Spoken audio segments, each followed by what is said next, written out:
everybody. I'm coming to you on this lovely drizzly Florida day to talk to you a little bit about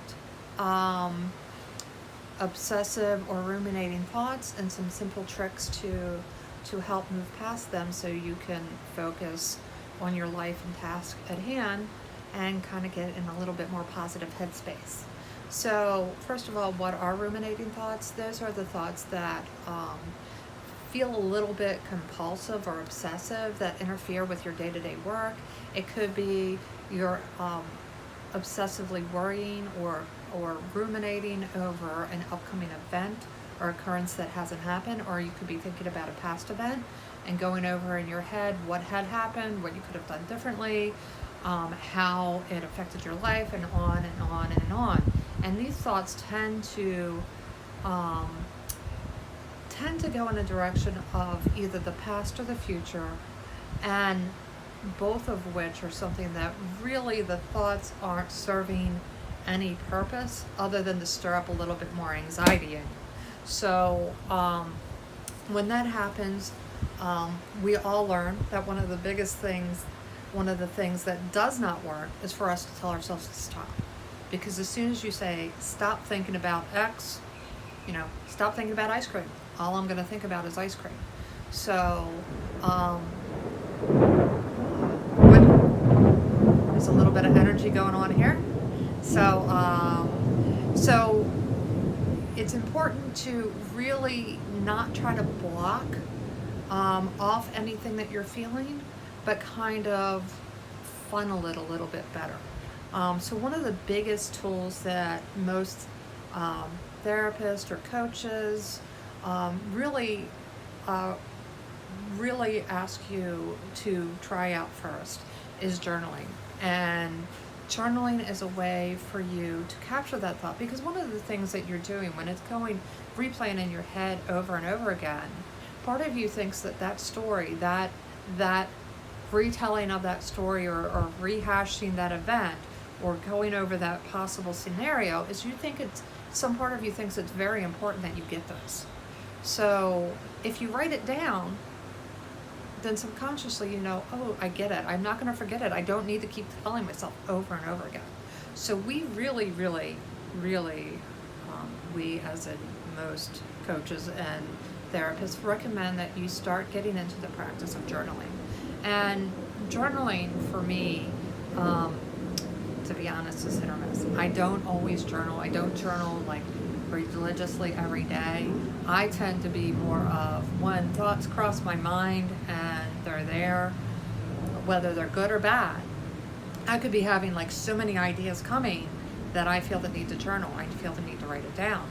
Or it could be something negative that's coming up, something's coming up for me, and I feel like I just need to get it off my chest, so I write it down. So while I don't always have a practice I'm going to set my timer and I'm going to journal at this time, I do carry a journal with me, whether it's my larger journal that I sleep with. I literally sleep with this in my bed.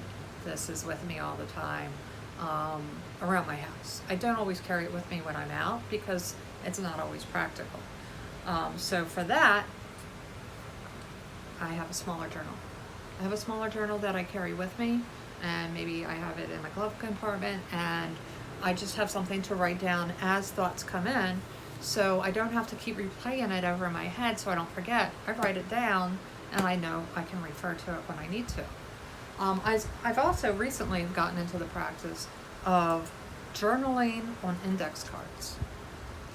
Now, I don't always journal everything on index cards, but things that really are resonating with me, that feel really important, that I know I want to refer back to. There's some things I journal and I'm like, I just need to get it off my chest. Like your diary. I don't want anybody else to read it. It's just to get it off my chest. I don't even really want to read it. Maybe for shits and giggles, I might go back to it and say, oh my God, 3 years ago, that's what was on my mind. That's what was worrying me so much. Oh my God. But really, a lot of times when you're journaling, it's not that you want to go back and reflect on it. It's that you just want to get it down and have your voice. But things that I want to reflect on and are important to me and have really resonate with my heart, I journal them on index cards. So with the index cards, like this one, you can see, like this is a lot. You know, this is really important to me. So I journal it on index cards and I post it on my bulletin board, or I can file it somewhere where I can find it with a title. Like this is just my little way of doing it, my little system, that I can reflect on it later.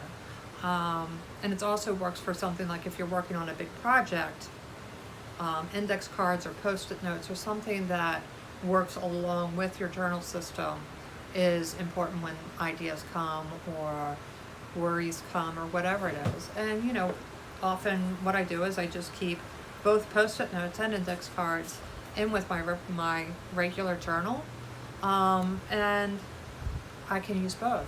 Like sometimes if something, like see, I've got post-it notes inside my journal. It's really a tool for me. It's not really to look pretty for other people. I really just want my voice to be heard to me. It's not that I want my voice to be heard to somebody else, it's that I am hearing myself. And when I write it down, I know that I'm listening to myself. I know that it's captured. I don't have to keep repeating it in my head over and over again. Now this isn't necessarily a quick fix. You might feel good right away when you do it, or you might sit there and stare at the page and say, what am I gonna write? I'm stuck. You know what? You know, I feel like all these things are jumbled up and I don't know what to write. And when that happens, I doodle or just draw circles. It's just pen to paper, get it out, let it loose, unstick, draw a circle, draw a circle, draw a circle, use other colors and draw more circles and just see what happens. And just let it organically flow out of you and unstick what's stuck. And it's really just you're expressing yourself. How it expresses could be in colors, it could be in doodles, it could be in words. You know, maybe you want to keep a video journal, maybe you want to keep a you know, just a recording, but it is about expressing yourself, having your voice heard to yourself, so you know that this is captured, this is important to you, you're getting this off your chest, and it's yours, and it's your private thoughts for you to do as you wish. Sometimes, if they're really negative thoughts, I could write it in my journal, rip out that page, and burn it, and say, it's gone. I release this negative thought. But it's really your tool to make it do as you wish. Sorry, I have a notice popped up. But it's not something that there is any set way to do it. I personally recommend that you make it yours and be as creative as possible, or not creative as possible. It's yours. But it's all about your expression and just leaning in and practicing it. And the more you practice expressing yourself this way, the easier it's going to come, and the more it's going to help you, and the less ruminating thoughts you'll have. So hopefully this helps you. If you have any more questions on tips on stopping ruminating thoughts and getting unstuck, feel free to DM me. I love to talk about the subject. I love to help people through these stuck moments. Trust me, I get stuck, and it really helps to bounce things off of somebody else. So if you're interested in working on a bigger program, you know, contact me. I would love to work with you. And again, get out your journal. That's what I give. Sometimes with my clients, I'm just like, just journal. Just get out the journal, piece of paper, whatever, write it down, express yourself, have your voice heard. It will really, really clear up your energy and make you feel unstuck. Get rid of that voice bouncing around in your head and just let you breathe. Again, this is Eva, and thank you for spending time with me, and I look forward to talking to you tomorrow. Bye.